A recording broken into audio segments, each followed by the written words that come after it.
আউটলুকটা আসলেই অসাধারণ করেছে। এটা কি অলওয়েজ অন ডিসপ্লে আছে? সিরিয়াসলি দেখছেন, আমাকে ধরে ফেলছে যে আমার হাত দেওয়া নেই। হ্যাঁ আসিফ ভাই, একটা কল দেন তো আমাকে। আসসালামু আলাইকুম, সবাই কেমন আছেন? রিভিউ প্লাজাতে আপনাদের সবাইকে স্বাগতম। আপনারা অনেকদিন ধরে আমাকে বলতেছিলেন DT 102 যেটা আছে বাজারে আসছে, সবাই রিভিউ করতেছে, আপনারা কেন রিভিউ করতেছেন না? আসলে অনেকগুলো ওয়াচ ছিল পেন্ডিংয়ে, তাছাড়া আমাদের একটু দেখতে হবে জিনিসটা আসলে কতটুকু ভালো কতটুকু খারাপ, কেননা একটু না দেখে তো আর আপনাদেরকে বলতে পারি না, তাই না? তো যাই হোক, কথাবার্তা আর বেশি না বাড়িয়ে চলুন এই DT 102 ওয়াচটাকে ভালোভাবে খুলে দেখি এর ভেতরে কি কি আছে এবং কি কি নেই। তো চলুন প্রথমে আমরা এটাকে আনবক্সিং করে ফেলি। ধরলাম, বাস আনবক্সিং করলাম, মানে একদমই সিম্পল। দেখি ভেতরে এইগুলোই আছে। একটা ওয়্যারলেস চার্জিং পাচ্ছেন, একটা বোর্ডিং ম্যানুয়াল, ওয়্যার প্রো অ্যাপটা ইনস্টল করতে হবে, এই তো, আর কিছু নেই ভেতরে। এটা হচ্ছে আমাদের গোল্ড কালার। এবার দেখি এটার ভেতরে কি আছে। এটা হচ্ছে আমাদের silver colour. So silver colour, এটা খুলে ফেলি। তো সাইড ওয়াইজ কিন্তু দেখতে বেশ ভালো লাগতেছে। দেখেন ভাই, ব্যাক সাইডটা আসলে খুব সুন্দর করেছে, খুবই গ্লসি লুক, এবং দেখেন কি ফেকটা করছে কাজরা। দেখে মনে হচ্ছে অরিজিনাল সেন্সর দেওয়া আছে, যদিও মাত্র একটা সেন্সর আমি খুঁজে পেয়েছি। এই কোনায় দেখেন ভালো করে একটা সেন্সর আছে, বাকিগুলোতে কোনো সেন্সর নেই, জাস্ট একটা সেন্সর আছে এখানে। স্ট্র্যাপের কথা যদি বলি, কোম্পানিতে বলতেছে সিলভার কালার, বাট আমার কাছে এটা না ছাই কালার মতো মনে হচ্ছে। যদি আমরা সাইডের কথা বলি, সাইড ওয়াইজ হচ্ছে এটা অ্যাকচুয়ালি গোল্ড কালার দেখা যাচ্ছে, এবং এই সিলভার কালারের এই সাইডটা দেখেন, এটা হচ্ছে গিয়ে ম্যাট ফিনিশ করছে, ভালো কথা। বাট এইখানে জাস্ট এই একটা জায়গায় দেখেন, এই জায়গাটা দেখেন, এখানে একটা কাট আউট হয়েছে, এবং এই জায়গাটা গ্লসি ফিনিশ করার কারণে যখন আপনি এইভাবে করে দেখেন, আপনার জাস্ট লুকটাই চেঞ্জ হয়ে যাচ্ছে। অ্যাপলের কপি না, ডিফারেন্ট কপি, বাট কিন্তু অনেক সুন্দর। আমরা যদি এই পাশটা দেখি, এখানে স্পিকার আছে, এই পাশে মাইক দেখতে পাচ্ছি আমরা। যদি আমরা স্ট্র্যাপের কথা বলি, চমৎকার, দেখেন প্রচুর স্টিচ হচ্ছে, এটা খুব ভালো লাগলো। এখানে কাট আউটটা দেখেন, এখানে এল শেপ করা নেই, বা টোটালটা একটা হোল করে দিয়েছে। এই জিনিসটা দেখে আউটলুকটা আসলেই অসাধারণ করেছে। আচ্ছা, তো যাই হোক, আমি একটু অন করার চেষ্টা করি, প্রেস করলাম, দেখেন হ্যালো ব্যাক উঠে গেছে। ওয়েল নাইস, আসলেই সুন্দর। দেখছেন, কানেকশন ছাড়াই কিন্তু আমি এটা রান করতে পারলাম, এই জিনিসটা ভালো লেগেছে ভাই। কানেকশনে যে পেইনটা আছে, সেই পেইন থেকে মোটামুটি কিন্তু মুক্তি পাওয়া গেল, ঠিক আছে? তো যাই হোক, তারপর আমি এটাকে কানেকশন করতেছি আমার স্মার্ট ওয়াচের সাথে। ওয়াও, এটা কি অলওয়েজ অন ডিসপ্লে আছে? সিরিয়াসলি অলওয়েজ অন ডিসপ্লে আছে, গ্রেট। আমি এটার স্পেসিফিকেশন নিয়ে একটু কথা বলি। এটা সব থেকে বেস্ট পার্ট ভাই, আমার ভালো লাগলো। দেখেন এটার স্ক্রিনটা হচ্ছে 1.9 ইঞ্চি, এটা কিন্তু খুব চমৎকার করেছে, 240x283 পিক্সেল। আর সব থেকে বেস্ট পার্ট হচ্ছে এটার ওয়াটার রেজিস্ট্যান্সি হচ্ছে কি IP68, মানে দেখেন কথা বলতে পারতেছেন, স্পিকার আছে, তারপরে আবার IP68 দেওয়া আছে। তো অবশ্যই আমরা কিন্তু একটা টেস্ট করে দেখবো। 2022 সালে নতুন আসা এই ওয়াচটার ওয়েট হচ্ছে কি আপনার 35 গ্রাম। 35 গ্রাম যথেষ্ট হালকা, এবং এটার স্ট্র্যাপ সাইজ হচ্ছে গিয়ে 20 mm। তো যাই হোক, আমরা প্রথমে এটার কলিং ফিচারটা টেস্ট করে দেখি। হ্যাঁ আসিফ ভাই, একটা কল দেন তো আমাকে। একটা কাজ করি, আমি ওয়াচ দিয়ে একটা কল করে দেখি কীরকম হয়। এখানে ব্লুটুথ কলে গেলাম, কানেক্টেড লেখা আছে। আচ্ছা, এখানে দেখেন ডায়ালিং হচ্ছে, এবং এটা এখান থেকে দেখা যাচ্ছে, বাট আমি রিসিভের অপশন খুঁজে পাচ্ছি না। বুঝলাম না, আমি কি রিসিভ করতে পারবো না? আমি আবারও কল দিচ্ছি। হ্যালো, কানেক্ট করেছি আমি এই মোবাইলের সাথে, আর অডিও কল কানেক্ট হয়েছে আমার এই মোবাইলের সাথে। কি মেসাকার একটা অবস্থা হয়ে গেল এটা। আমি আমার ব্লুটুথটা অফ করে দিচ্ছি এটার, এবার দেখি কি হয়। এখন দেখেন, এখন রিসিভ অপশন আসছে, চিন্তা করা যায়। Hello hello. তো যাই হোক, আমার কাছে বিষয়টা খুবই হাস্যকর রাখলো যে দুইটা ফোনে একসাথে কানেক্ট হয়েছে, এটার সাথে অ্যাপের সাথে কানেক্ট হলো এটার সাথে, এবং কলিং অডিওর সাথে কানেক্ট হয়েছিল ফার্স্টে এটার সাথে। হাস্যকর একটা ব্যাপার। এবার আমরা এটার সেন্সর টেস্ট করে ফেলি।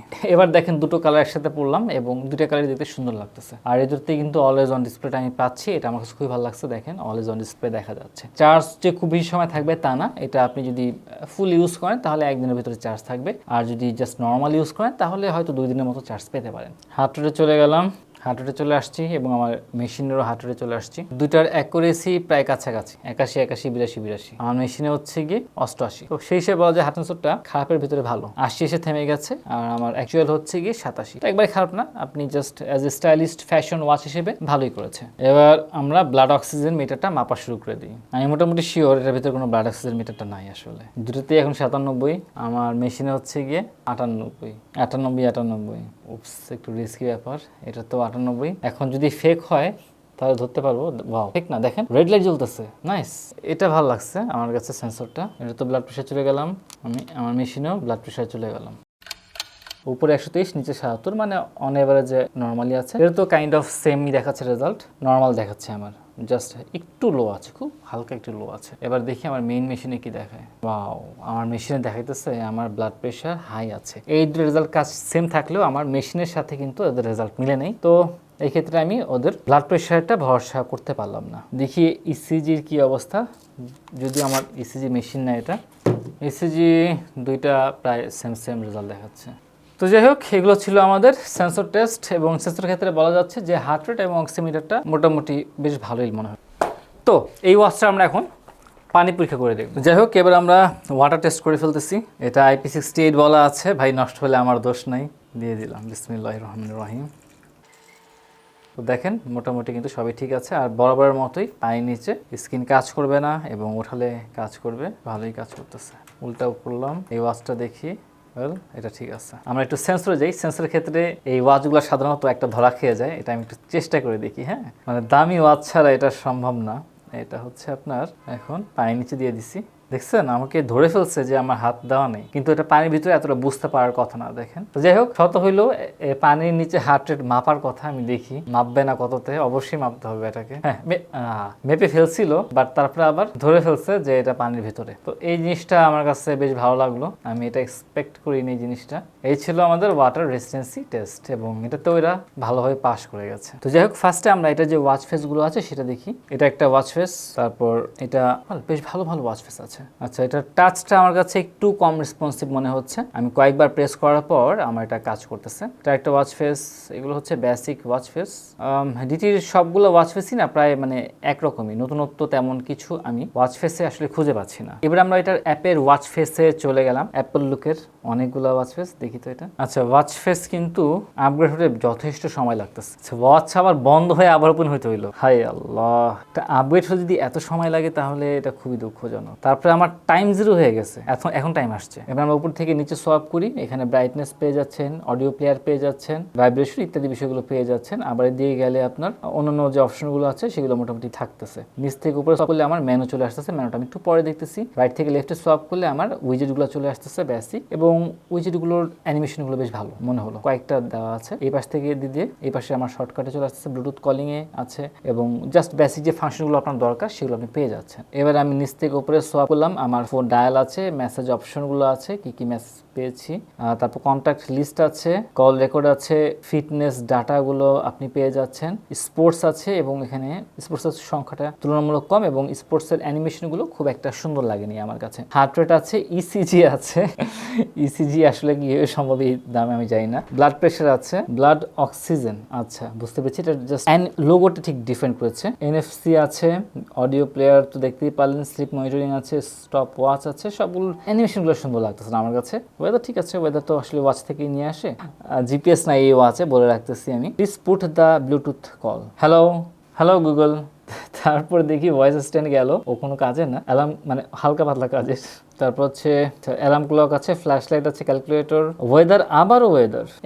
এই মাত্র কি যেন বললো এখান থেকে, আমার অনেক দেরিতে কাজ করে জিনিসটা। যাই হোক, ম্যানু স্টাইল, অ্যাপল ওয়াচ থেকে শুরু করে ভাই রে ভাই, দেখেন কত স্টাইলের অভাব নেই, বিভিন্ন স্টাইলে আপনি দেখতে পারতেছেন। Not bad actually. ক্যালকুলেটর আছে কিন্তু, ঠিক আছে। মেসেঞ্জার আছে, আপনি মেসেজ করতে পারবেন। আমি বুঝলাম না এখানে হাতটাও কীভাবে মেসেজ করবে এটা দিয়ে, মানে চার্জ শেষ করা একটা নিনজা টেকনিক ছাড়া আর কিছু না, কাউন্টার দিয়ে ভাইব্রেশন হয়ে তো কোনো লাভ হচ্ছে না। আচ্ছা, ফিমেলদের জন্য অ্যাসিস্ট্যান্স আছে, ম্যানু স্টাইল গেল। এবার সেটিংয়ে একটু যাই, সেটিংয়ে গিয়ে দেখি ডায়াল আছে, স্ক্রিন অন অফ, এটা টাইম, এটা 5 সেকেন্ড দেয়া মাত্র, দেখছেন, এর জন্য খালি বন্ধ হয়ে যাচ্ছিল। এবার 30 সেকেন্ড দিয়ে দিলাম আমি। পাওয়ার সেভিং মোড আছে, স্মার্ট মোড সিলেকশন আছে, পাসওয়ার্ড পরিবর্তন করতে পারবেন, ফ্যাক্টরি রিসেট। ভাই মানে অ্যাপল ওয়াচের সাথে কম্পিট করতে গিয়ে যা দেওয়ার মানে সব ঢেলে সাজাইছে। সো জিনিসটা খুবই ভালো। ক্রাউনেরও ফাংশন আছে, এটা ভালো করেছে। যদি ডাবল প্রেস করি, ডাবল প্রেসের কোনো ফাংশন রাখে। তো এই হচ্ছে কি আমাদের ওয়াচের ভেতরে কি কিছু।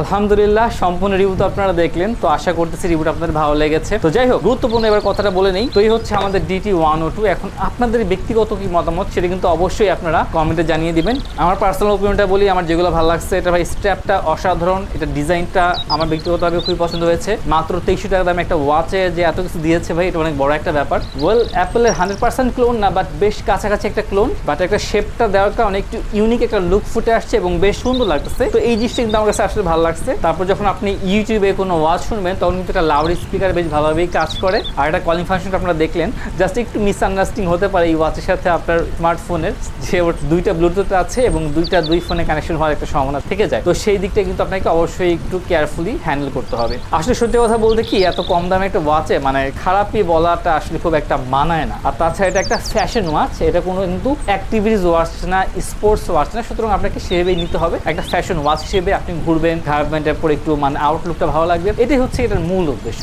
আর তাছাড়া যদি আমি সেন্সরের কথা বলি, তো আমি সেন্সরটা আসলে আশা করিনি এরকম ভালো হবে, তো আমার কাছে এই বিষয়টা খুব ভালো লেগেছে। তাছাড়া ওয়াটার রেসিস্টেন্সি দিয়েছে, এটাও আসলে খুব ভালো করেছে। আপনি বৃষ্টিতে ভিজেন তাতেও সমস্যা হবে না। তবে হ্যাঁ, সুইমিং পুলে সাঁতার কাটার ক্ষেত্রে একটু সাবধান হতে হবে। কি এটা কিন্তু বলা নাই যে সুইমিং এর জন্য ঠিক ফিঙ্গারপ্রিন্টটা পড়ে যায়, এটা একটু অকওয়ার্ড লাগতে পারে, তাছাড়া মাঝে মাঝে একটু প্রবলেম হতে পারে। তাছাড়া যদি বাদ বাকি বলি যে আপনি যদি নন ব্র্যান্ডের দিকে আগাতে চান, তাহলে এটা অবশ্যই একটা ভ্যালু ফর মানি হবে, এবং এটা যারাই বাংলাদেশে নিয়ে আসছে অনেক ধন্যবাদ, আপনারা কিন্তু এটা ক্রয় করতে পারেন। আর স্পেশালি আপনারা যদি টেকডেন থেকে ক্রয় করতে চান, তাহলে কিন্তু অবশ্যই টেকডেন যে শপটা আছে সেখানে চলে আসতে হবে। তাছাড়া টেকডেন যে অনলাইন পেজটা আছে সেখানে কিন্তু আপনারা যোগাযোগ করলে পেয়ে যাবেন। ইচ্ছা করলে কিন্তু রিভিউ প্লাজার যে পেজটা আছে না, সেখানেও পাবেন। তো যাই হোক, আজকে এই পর্যন্তই। সবাই ভালো থাকবেন, সুস্থ থাকবেন। আসসালামু আলাইকুম ওয়া রাহমাতুল্লাহি ওয়া বারাকাতুহু।